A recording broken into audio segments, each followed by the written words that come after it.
Have you ever felt? Are you listening? Damn.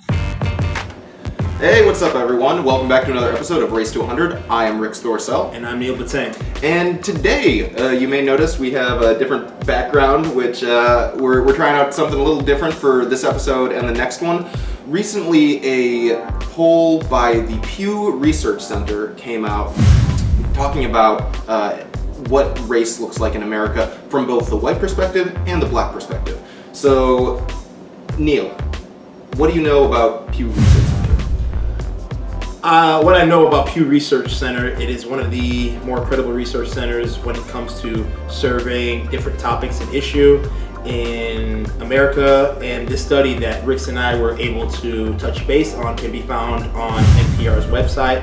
It is a news article that's currently trending, and it's pretty Revealing. Pretty revealing. Yes. So Very succinct. We've been talking about a lot of these aspects in a lot of the episodes, and it seems like even the differences in understanding that we have when we talk to each other seem to be revealed in this study. It's really kind of cool to take a little deeper look at what this poll shows about how white people and black people view race and the conversation about race in America. One fun fact that we found is that 70% of black people, they support the Black Lives Matter movement, compared to 40% of whites in this country support the Black Lives Matter movement. And we'll take a look at some of the more interesting points of this particular study that you're seeing right now when it comes to the 40% of whites, how that is broken down into some very interesting features that really represent what race in America is looking like in the 21st century, particularly in 2013. So this will be a two-part episode. We'll be breaking it down into two different perspectives. We're going to cover what white people and how white people perceive race and the political components of their personal beliefs. And then tomorrow we're going to break down the black perspectives and how they perceive race, both of themselves and white individuals. Yeah. So when looking at what Obama, the first African American president of the country, has done for black people, you had one third of whites believing that Obama has actually made racial issues worse for people just as a whole. Yeah. And then on the counter side, you have over 50% of blacks saying that he's done the exact opposite. Yeah, that he's been effective. He's made it better. 51% to be exact would say that Barack Obama has made racial issues in this country much better. Well, simply by being a African American president, the first African American president, that there is that instant credibility that, okay, he has spoken since the start of his presidency on race when you had his beer summit. I don't know if you remember that as one of the first topics about race that he ended up bringing to the forefront. And he's constantly, after mass shootings, after tragedies involving the black community, he's always spoken out in one form or another about the need for us to have structural and systematic change. Yes. And that's the thing too, it's intangible. There's not really a measuring stick. It's not like the economy, or it's not like losses overseas. Actually, you can't measure a tangible by it, because if you think about it like this, 100 years ago, in 1865, black people owned less than 0.5% of the wealth. Today, in 2016, they still only own less than 0.5% of the wealth in this country. Yes. 0.5% of the wealth in this country. So, I guess we've progressed as a nation. Economically speaking, we're doing better than we've ever done, but in terms of the black community, we haven't seen necessarily financial gains compared to the other cases. Perhaps part of it plays to the fact that you have Black Lives Matter and all these other organizations that are protesting the system, and that includes President Obama's handling of racial issues. Absolutely. That contributes to the media, at least, portraying the president as failing, and consumers of media are primarily white. Yeah. So. He's done his thing, but there definitely more could have been done under his administration. Now we break down the white community even more specifically, and we see right here that when it comes to white Republicans, there are some bigger than average gaps in how they perceive race.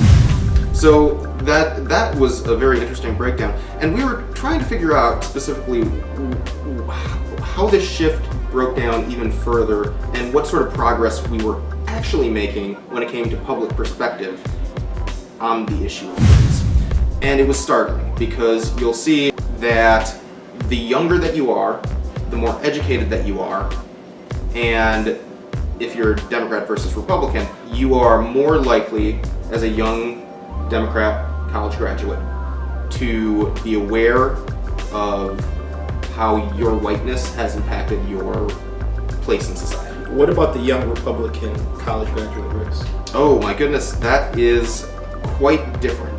I think that there's this general perspective, and it shows in this poll, in this very frame right here, that 75% of Republicans believe that their race has nothing to do with their place in society.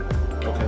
That race for them is neither good nor bad, it's neutral. Yeah. And I think that helps explain some of the disparities that we're having in these conversations, why it's so heated. If you have a majority saying that race isn't an issue for them when it comes to white Republicans, then you have younger educated people saying, okay, you know what, the critiques of the black community are valid, and I do see how my race has impacted my greater a greater chance of success. Yeah.